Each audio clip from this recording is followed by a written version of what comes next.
Hey, what's going on, everybody? Welcome to episode number 68 of Mirrorless Minutes. Mike Baining here with me, Jamie McDonald, although I don't know why I'm introducing us by name, because if you're watching, I think you know who we are.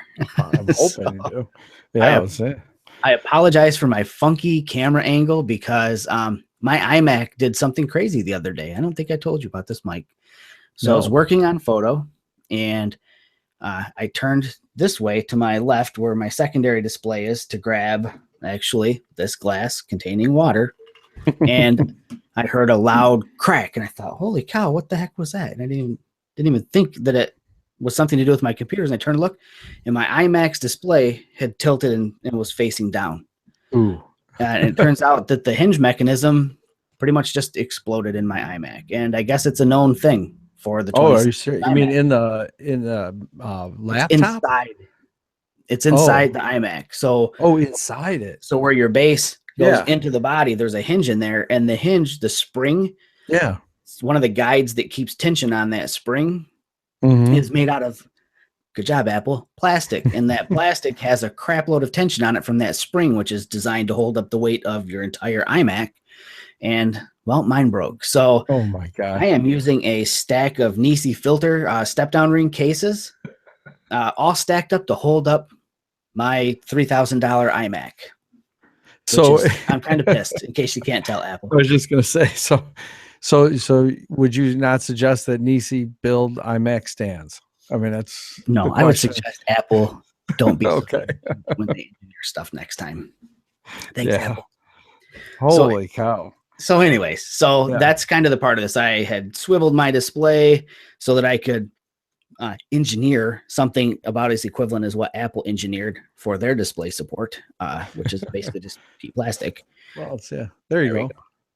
So anyway, so let me correct my setup here. A little bit better. Okay, so anyways, a little bit of entertainment for everybody watching.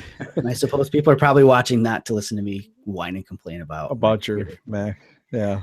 All right. So with that being said, what's going on, Mike? How you been?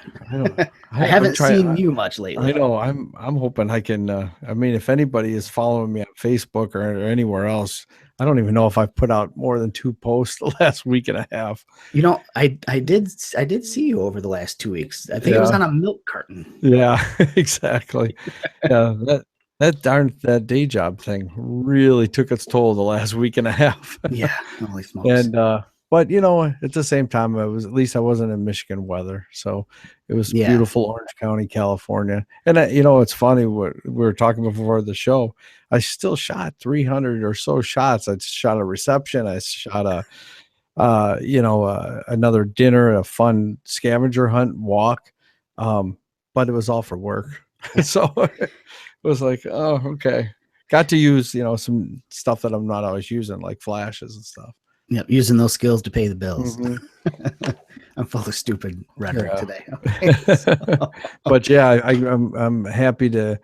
I'm starting to feel like maybe I'm getting back into the swing of things now. So maybe I can record a between the minutes. That would be nice if I had time.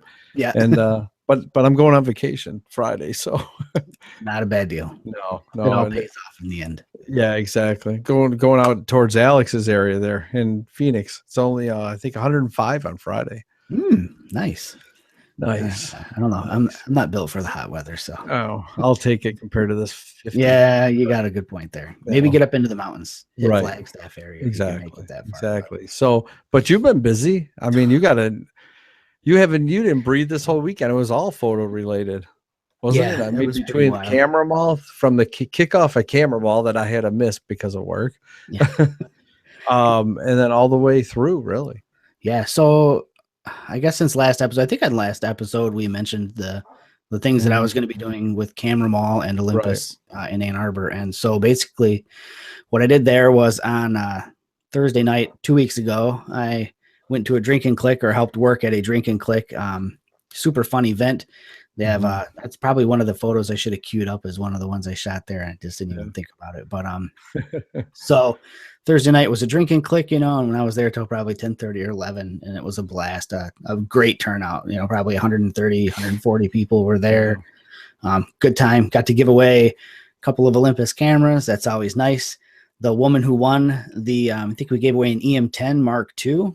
If I'm not mistaken, I think that's what it was. But it's funny because she had been to a previous Olympus and Camera Mall sponsored event where they gave away a TG4, and that same woman won the TG4. And so she's won 2 Olympus cameras. So I'm hoping, and she's a Nikon shooter, so I'm hoping by this point she's realized that it's enough. Some greater power is speaking to her about her switch, because she came up and talked to me about that night about, potentially switching, and she's looking at the Olympus system. And then she was there for the following night for the next thing I did, which was a live composite class. Well, that probably did it in. And the live composite class was a blast. And the moment during teaching those when you know that the magic is happening, because I'm trying to think of what I worked with that. I think it was it was with the pixel stick. I think it was about the moment that so we had started off on a parking garage, and actually we never left the parking garage roof. Just stayed up there. Yeah, so we set up on the roof and we were shooting out over the city, and I was just explaining to people how to get the live composite set up, and we got them set up so they could see the cars going by, and everybody was like, oh, this is cool, it's like a long exposure. I'm like, hold on, and duct tape those socks on, because if not, they're getting blown off. So I got the pixel stick out, and then everybody lined up. And I don't remember what the first thing I had programmed in was. It might have been like fire or something like that. And as I just walked in front of everybody, it was like when people do the wave, you can watch it going as it goes down the row. It was like, oh my gosh, holy cow, can you see this? It was like as I walked by, everybody was just like, this is incredible, And for numerous people that were there, they were Olympus owners.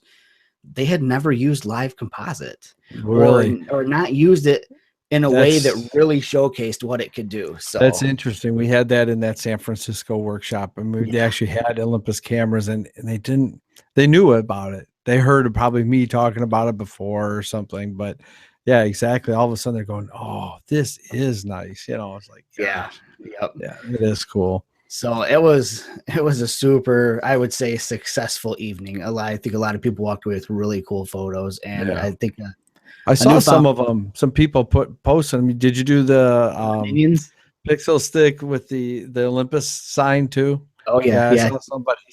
Yep. Yeah, it was a good time. So I love doing those classes, and I love doing. I just like teaching, but to teach one of the unique features that our cameras has is even better. Just to watch people's minds just explode. They're like, "Oh my gosh, this is so awesome!"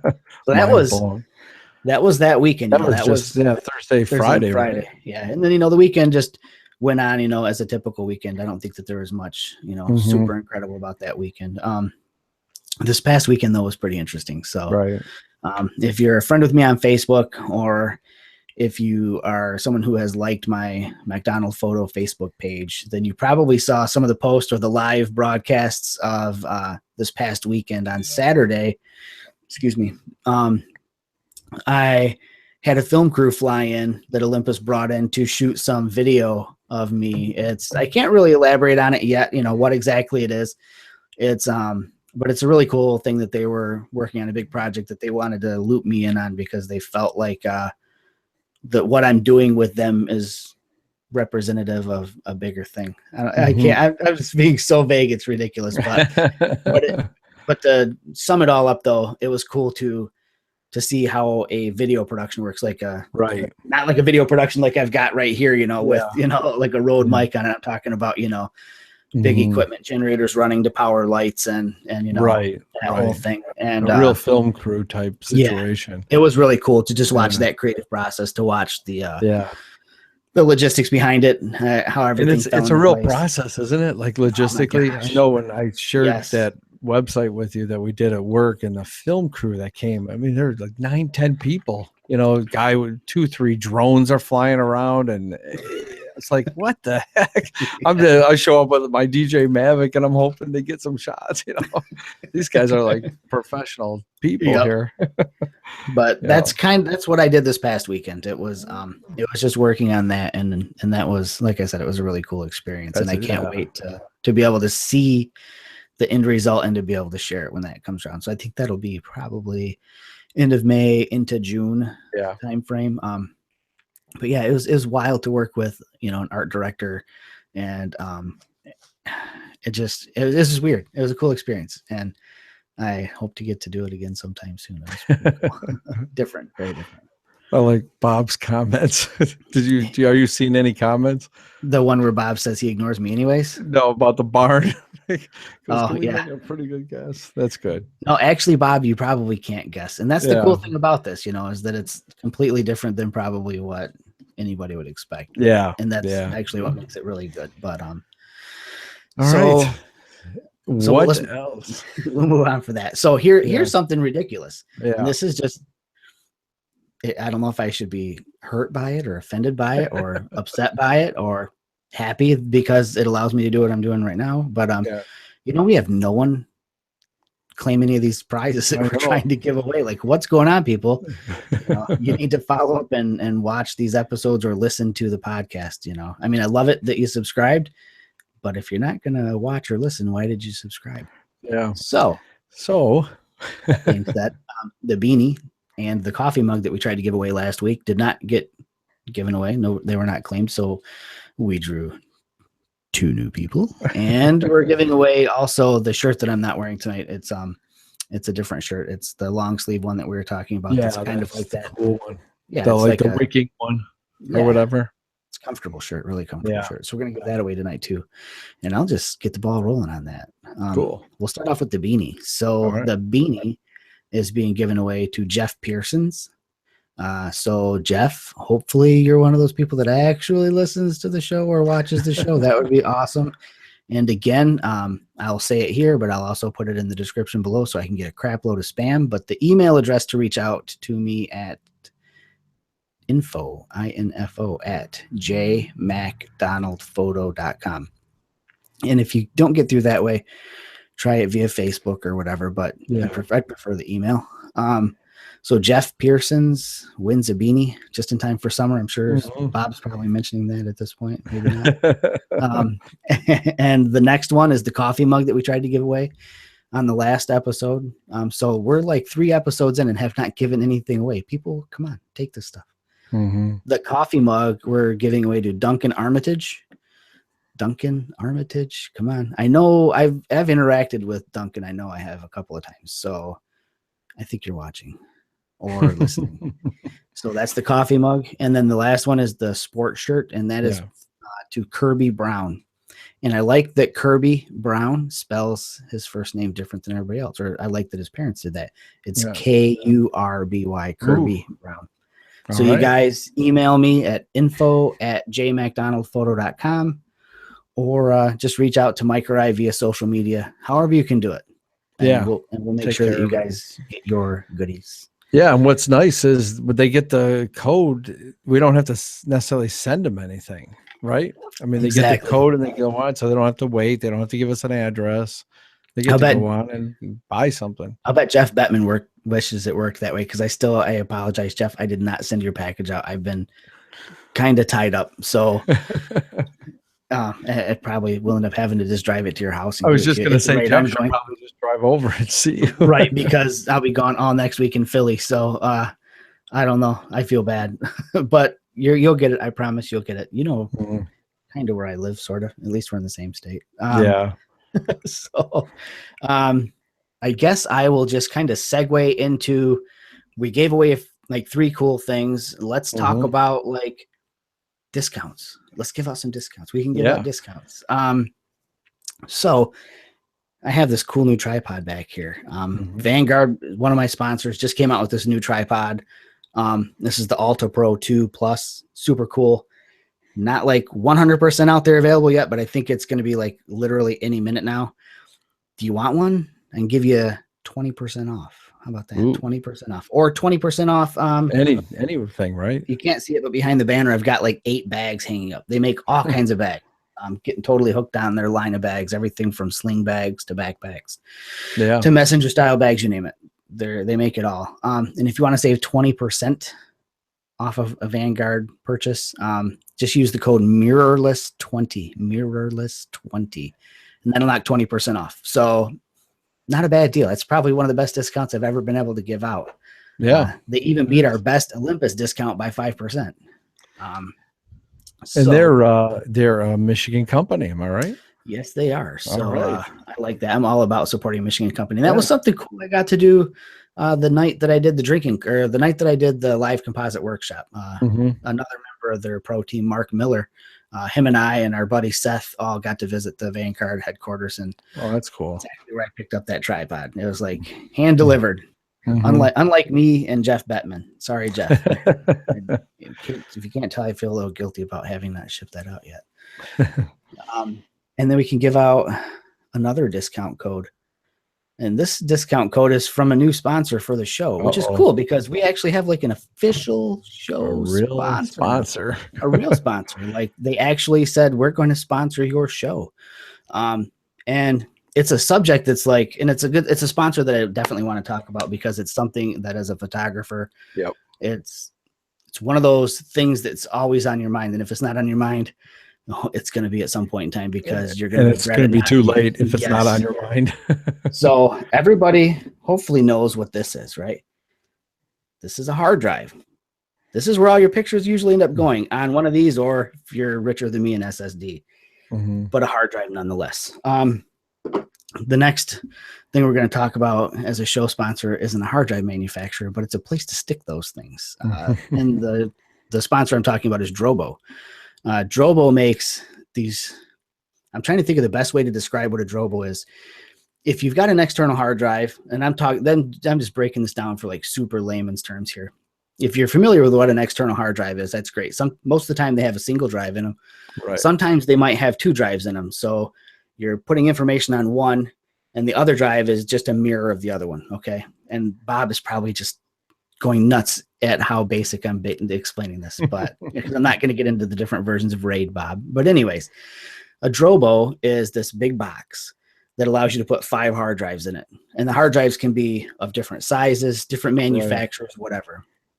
You put all your drives in it. And what the Drobo ends up doing is it takes all those drives, makes it like one big, humongous hard drive, okay? And then it allocates a certain portion of that hard drive space for redundancy. So what happens is if one of your drives fails, and you can even arrange it so that if you had 2 drives fail, you can simply eject that drive out, replace it with a drive of equal or larger size, and it will rebuild all the information that was lost from that because it has got that little, bit of that redundancy that it had made. Yeah. So you'd really have to have like 3 drives fail to lose all of your data. And it's kind of a cool thing to have. What I was doing before was I had a slew of external hard drives set up, and I had all of these backup routines set up on my Mac so that, I would put all my photos on one drive, and, every night it would basically check that drive. If anything was new on that drive, it would mirror it to another drive. And then I also had another drive downstairs that I was backing up to that using the same type of system. And then I did backups and still do backups offsite using a couple of different services. What I literally did when I got my hands on a Drobo was I took all of my external hard drives and broke them open and stuck all the drives from those inside of my Drobo. So, is that how you filled it? That's how I filled it. That's good. So you didn't have to go and buy new. Yes. I don't have that much expendable income, although in the process of now switching out drives one at a time with larger capacity drives. I said all of this so that I could tell you I've got a code for you because Jamie likes to talk. So if you want to save 10% off of a Drobo, there's a theme in our discount codes here. Use the discount code MIRROR10, and you can save 10% off of that. Not bad. So this is the Drobo. This is the Drobo. Which one do you have? That's what I wanted to find out. This is what Drobo sent me. They sent me a 5D. Okay. Oh, no, just joking. It's an empty box. So Drobo sent me a 5D to evaluate and to basically change my backup routine, which is great. Drobo sent me another one of these that I'm going to give away to one of you guys. Now, hopefully, whoever gets chosen to win the freaking Drobo gets a hold of us to win the Drobo because, dang, it's a good prize. Man. So we're going to give away a Drobo 5D, okay? And I'm not going to drop your box like that. We're going to give it to you. And I'm actually going to ship it out. Okay. So unless you're Jeff, apparently if you're Jeff, you just don't ever get anything shipped to you, I guess. But, so we're not going to do it on the next show. We're going to make you wait a couple 2 shows. All right. And why are we going to do that? Because we're just mean and evil. Actually, we're going to do that because we're going to start spreading the word. And I know it's going to lessen your odds of winning the Drobo. I apologize. But we're going to start just spamming the internet, telling people, hey, we're giving away a Drobo 5D. It's a heck of a prize. I mean, it's a killer prize. It really is. We got to make sure. Obviously, Drobo is good enough to sponsor the show. We want to make sure they get their call too. Besides making a great product, everybody should be checking it out. So, yep. So a little bit of info about this Drobo that we're going to give away. The interface, how it connects to your computer, is either via USB 3 or Thunderbolt 2. Super fast interface. I know I had a discussion with Bob Panic the other day about the speed at which the Drobo works, and I'll tell you what, it's a heck of a lot faster than working off the external drives I was using. It's actually ridiculously fast, because one of the cool things that this Drobo has in it, or the ability to utilize, is you can put in an mSATA, which is it's an SSD. It's just a different form factor than what probably most people are used to seeing. But it's a solid state drive, and it helps with caching information. So, which I think that is probably a big part of why my experience with the Drobo so far has been like crazy fast. I've got a 200. That's exactly what I remember talking to Derek's story about that. Yeah. When that's mounted in the drive, it just makes all the difference. Yep. So that's what I put in mind was it's not real big. It's like 256 gig mSATA SSD. So, we're not giving away hard drives to put in them. You're gonna have to do something like that. You're gonna do on your own. Yeah. How about they don't make one yet, like to hook to the new MacBook Pro? Do they, like a USB-C? Actually, they do. Do they really? I haven't checked on the site. All right, I'll have to go. Yeah. So, yeah. Well, there you go. Martin just asked the same thing too. So there's your answer. Yep. So anyways, like I said, we're gonna give away a Drobo 5D, which is super rad, and we're gonna wait a couple of episodes, so it's basically you're gonna be waiting about a month in order to find out who wins it, because we're gonna share this with a lot of people. And yeah, that's it. I mean, I really don't know what else to say. I can just tell you that so far my experience with the Drobo has been pretty awesome. I'm trying to put together like a case study about how it worked out, like how it's been working for me, so it's kind of an ongoing thing as far as what I've been writing about it so far. But the experience was super simple. It was literally well, I was going to ask you, how just hooking it up, was it so easy? It is. Oh my gosh. So all you do is you literally just download. They have like a, what do they call it? They call it their dashboard. So you download the Drobo Dashboard app, right? And when I'll just do this. I'll just do a quick screen share. Yeah. Let me minimize this, and let me do this. And I will show you what the dashboard looks like. Where's my application window? Why isn't it showing the dashboard on it? Huh. Okay, well, I guess I can't share the dashboard. That's weird. I was going to show you guys what the Drobo dashboard looks like. But apparently it doesn't show up in your like application windows as things that you can share on Google Hangouts. But anyways,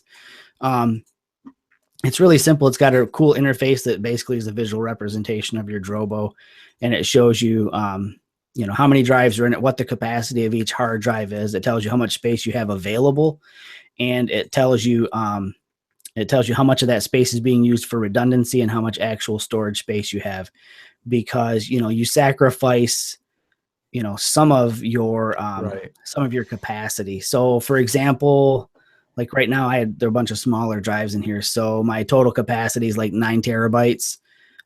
But 2 terabytes of that, or wait, hold on here. Let me go back to usage here. Okay, there. So my total capacity was 8.9 terabytes, and 3 terabytes is being used for protection. Okay. So redundancy stuff? For the redundancy. Yeah. So like I said, if one of the drives fails, I can just swap that out. You don't have to unplug anything to do it. You plug all your drives in while everything is powered up. It's super simple to do. You don't have to be a mechanic to do it. It's quite literally the front of the Drobo has a magnetic faceplate on it. You just pop that off. You push the little eject button, pull the old drive out, take the new drive, and just slide it in, and then push it till it clicks in place. You see the lights light up, and there you go. It's a piece of cake. Anybody can set one up. Yeah. So, like I said, I'm stoked to have them as a sponsor, and super stoked to be able to give one away. Yeah, we appreciate that for sure. But all right, well, what do you think? Should we share? I only got a couple pictures. That's how I am. And you know what? It's funny because Mike and I were joking before the show. We were both sweating it, thinking, man, I hope I didn't share these pictures like on the last episode because I'm losing track. So I'll let you go first. All right. Because I've been running my mouth. Let's see if I can find. Yeah, oh yeah, here we go. Here we go. I'm gonna skip though to this one. All right, do you see that's Belle Isle there, Windsor on the other side. Do you see it? Yep. Okay. Well, this actually is not taken with an Olympus. This is with the Mavic Pro, the drone, up on a early sunrise off Belle Isle. And this is where in just about 4 weeks, Jamie will actually be joining me. We'll be out shooting the Detroit Grand Prix. This is where they'll hold the Grand Prix two straight days, actually, 2 different Grand Prix, Saturday and Sunday. We only get tickets for Saturday, but it's a great island. It's now a state park, and this is just one of the towers here made of marble, I believe. I'm going to have to check that. Someone will probably call me out on it. But in either case, this is just a fun shot with the Drobo, learning more and more about, or Drobo, with my drone, and trying to work with it and do some photography instead. Now we switch over to the Olympus side of things. And this is the conservatory that is inside Belle Isle, within the grounds area. There's actually a fence that you can't see that you're shooting through. And this is one of those things that once or twice a year, the sun lines up perfectly behind this dome. And if you get a nice sunrise in the morning, you get that cool glow going through the dome. And lots of different shots, lots of ways to shoot this, and they're all over the place, and people have tried, but it's like anything else, until you get your shot, and then you feel better. So I wanted to get that shot, and real happy with the way it looks. This is with the EM1 Mark II and the 12-100 lens, and it's actually 3-shot HDR put together, and process right through Lightroom. Then this last shot I did just to show people. When I told you I was at a reception, I was out in Orange County on the coast in California, and people were asking me about my camera because I had been using flash, and I won't talk a lot about the flash, but our new flash, the Olympus, the 900, the FL 900R, man, it's the first time I've really used it for a long time, and I just love this flash. That is a pro model flash. But so after I'd taken some shots, and people are going, well, I can't get my iPhone shot to work. Everybody's, silhouetted, or everybody's dark. And I said, well, you got to use the flash. But then I showed them how with the 12-100 lens and the EM1 Mark II, how I could handhold. This is a 6-second handheld shot over actually a glass wall that I was leaning on. In fact, down in the corner here, you can see some of the cars coming by that are on the road down there. And Catalina's out over this way here. California, I guess, picked up some kind of plane or something there too. But yeah, it's blew some people's minds, handheld, to come out, beautiful sunset. And as always, I think whenever you can do 6-second shots handheld, it always seems to blow people's minds. So that's what I've got now. If I could just stop my screen sharing, there it is. All right, there we go. Am I back in? No. Nope. What the heck happened? How come it's not stopping? There we go. I think the first time I've done this or something. It's been a minute. Yeah, it's been a minute. So. Yeah. But right. I love that flash. Oh man, that flash! It's powerful. It reminds me of that other company I used to shoot with all the time. I'm not going to say their name because I think it's better. I think the flash is better than that. Mark Miller would know. He had some of those old flashes. Yeah, he did. What's wrong with that guy? Yeah, but in fact, I sold that old flash from that other company that started with an N, and the Con company. Yeah, the Con company, and use this flash now entirely. And wow, I am impressed with this flash. Sweet. Yeah. All right, my photo share is gonna suck. So, so, all right, here we go. Let's see what do we got. All right, so I went out shooting the other week with. Man, I should have rearranged these differently. All right, so this one goes at the top. There we go. So I went out shooting a couple of weeks ago, and back out to that same barn that I like to shoot all the time. And the only reason I want to share this photo, not because there's anything, super unique about it or whatever, but I just think that I wanted to share it because it shows why you should think about landscapes as not always being a wide angle shot. Consider using a telephoto lens every once in a while. So this was shot with the 12-100, and I kept backing up so that I could get this framing at 100 millimeters because I wanted the barn to seem as large as it does when I'm there, and a lot of the shots that I take of this barn are usually with the 7-14 or 12 millimeter f2 or the 12 millimeter end of this lens or the 12-40, usually wide, and the barn kind of loses its sense of scale. And for those who I know who might be watching, or Mike, people have been out at this barn, they know it's a pretty damn big barn. So every once in a while, if you want to get some scale back into things, try shooting your landscapes with a telephoto. It just changes everything up quite a bit. So the next couple of shots are, I went out shooting with my buddy Dave Bostador, and I hadn't shot with that dude in like ages. He's been busy doing like sports shooting, and I just kind of reached out one day. I was like, hey, let's go shoot. And he had some free time. I had some free time. So we went out and started off, at the end of the day. And I had been wanting to put that new tripod I was talking about, that Alta Pro 2, to the test out here. So I didn't bring the during shot. Like I had a behind the scenes shot that I should have queued up for this, but I just wasn't prepared for it. But it shows that what it took to make this shot was utilizing the articulating center column on this tripod that I've got. So if you can imagine, most tripods, the center column just goes up and down, right? You raise it up and down, and that's kind of what you've got. You might be able to splay the legs out to get your tripod down low.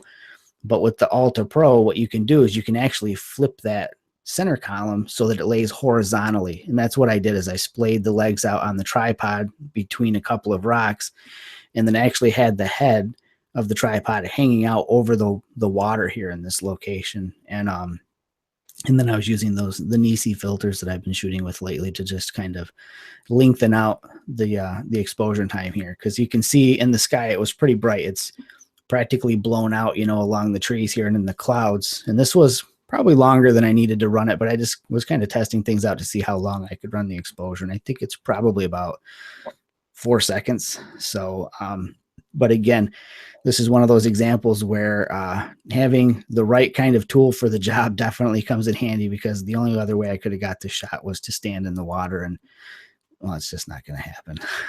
Not with me.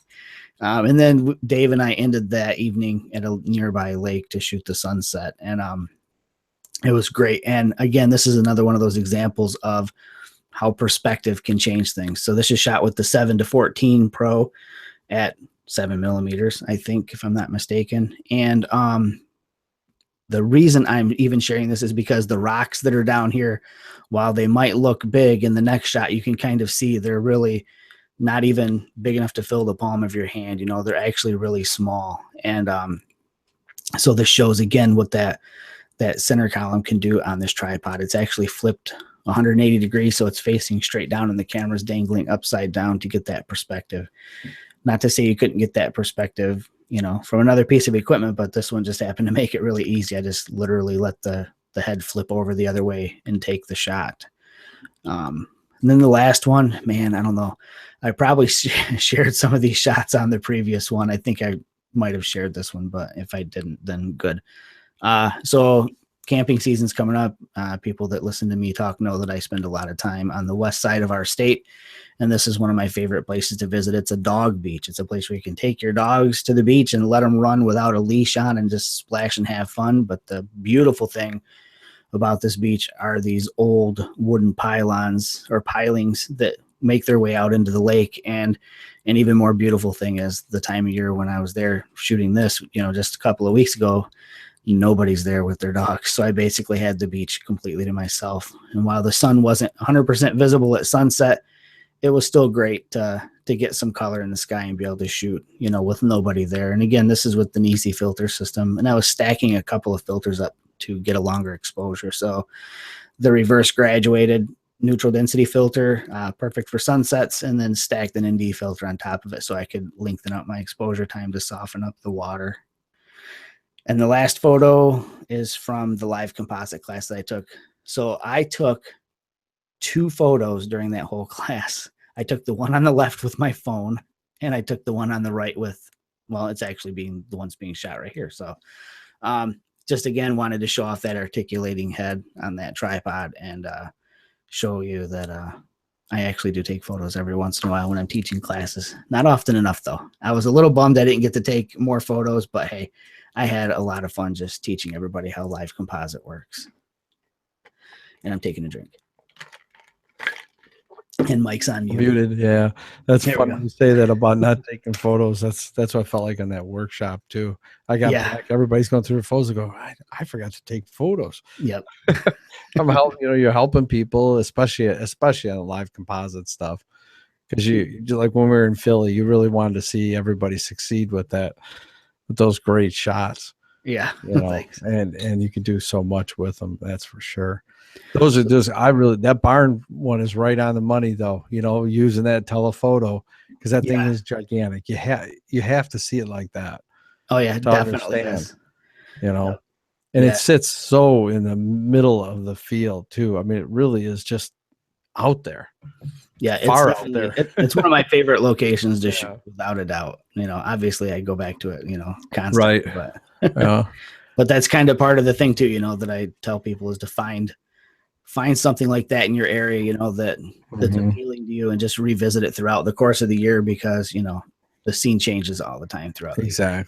Exactly. So yeah, well, we're doing good. We've made our way of talking tonight. Yeah, no kidding. So I think that probably about wraps it up. I just want to do, let me do this real quick. So Martin Okondo, I hope I'm saying your last name right, was talking about some different perspectives on that beach scene. And I agree. So there's there's a bunch of different ways that you can accomplish that beach scene that I shot. And he was suggesting like a lower point of view for some of them, and maybe including less of, I think there's a little piece of like tumbleweed kind of that's in the foreground of that shot. And I just wanted to show Martin a couple of different shots that I took so that he understands that's what I do. I try to definitely, include more than one way of doing things. So let me just do a real quick screen share, and I'll just show a couple of different perspectives that I took on it as well. So there's this one, Martin. This one is definitely a completely different perspective. And I am totally always open to anybody's suggestions or critiques. And that's why I'm doing this, because I like getting that feedback. It's cool to hear somebody else's input on things, because I know oftentimes I will just shoot and feel like, this is how it's going to be. This is how it's supposed to be. But I'm always game to hear some other feedback. And another shot that was taken with a completely different composition. And literally, this is a great example of what 5 feet can do. There's one shot. And I think you were talking about that last week too, that's 5 feet to the right. eye draws to such a different part of the photo compared to the last one. Yep. And then one more take on the whole thing. So this is this perspective, and then move forward about 2 or 3 steps and you get that, move back to here and then over to the right, and then you get that. So, again, it's all about perspective, and I appreciate Martin bringing up the taking different perspectives on things, because it's probably something that we should talk about, more often in our shooting, is how much. Yeah. And it feels like what we have to put in, images. Maybe everyone doesn't know that as part of the visionary program, we got to put in images, so many images a month into Olympus. And I think half of my things that I write are about changing perspective, because they want little pro tips all the time from us. I go, well, if you change your perspective, this is what you can get. Yep, exactly. And that's one of those things that I always, mention to myself, okay, step over to the right. What's this going to look like? What happens if I get lower and put this higher up in the frame? So yeah, it's the best advice ever. And it's the most basic advice. Change your perspective, shoot differently than just standing at eye level with everything. And I think a lot of times, and I fall victim to this too, is you get excited about the scene. Like you're going, oh gosh, this is really cool. I can only do it this way, and you forget, take a step back, think about all your things. And I'm glad you mentioned that. And I don't remember, I tell you what, this is how scatterbrained I've been lately. I tried to remember what I talked about on the last Between the Minutes episode. I think I talked about this on there, but if I didn't, damn it. And that is like the Nisi filters that I've been using. And I'm just throwing their name out there because they've been so kind in taking care of me with filters that, you could really use any brand of filter to do what I'm going to say, but I think the act of using filters has completely changed my perspective. And what you mentioned about just getting like so pumped up and you're in the moment and you're shooting the scene with filters, especially if you've got like a whole system of filters, where you've got grads and hard stops and, reverse grads and ND filters. You really, your whole game slows down when you start when you start utilizing filters. You really start to think through, okay, hold on, I want to put this on, and everything changes. And the first few times I was out shooting with filters that way, I freaked out. And this sounds so ridiculous. I freaked out, but I freaked out because I was shooting, one time was a sunset, the other time was a sunrise. And I'll tell you what, folks, those things don't wait. They just keep going. They're going to happen no matter if you're ready or not. So the first couple of times I felt like, oh my God, I'm going to miss this. I'm going to screw this up, and I got a little flustered. But I think, third, fourth, fifth time into it, I realized, you just slow down, you're kind of thinking through everything, and you just keep the motion going. And it's a whole different process doing it that way, but it's a good process, and it makes you for sure appreciate your scene. So good tip. It's a good tip to end the show on. Yeah. Right? So I guess that's it. 45 minutes into it. I will reiterate our winners here again. I've got all this stuff all over my screen. So the beanie, Jeff Pearson's, email or contact me or Mike, will hook you up. Duncan Armitage, coffee mug. If you want to put bourbon in it, that's cool. We're not going to talk about it. It's a coffee mug. You do what you want with it. Yeah. And then that sport shirt, Kirby Brown. Kirby Brown wins the sport shirt, and we're giving away a Drobo 5D in about a month, 2 episodes from now. And promo codes, 10% off a Drobo. Use the code MIRROR10. You want 20% off a purchase from Vanguard. Buy anything from Vanguard. Mirrorless 20% off. So that's it. We're hitting the 45-minute mark right now, and I'm gonna hit the big red button that says stop broadcast, and we'll talk to you guys in about 2 weeks. Yep. See you, everybody. See ya.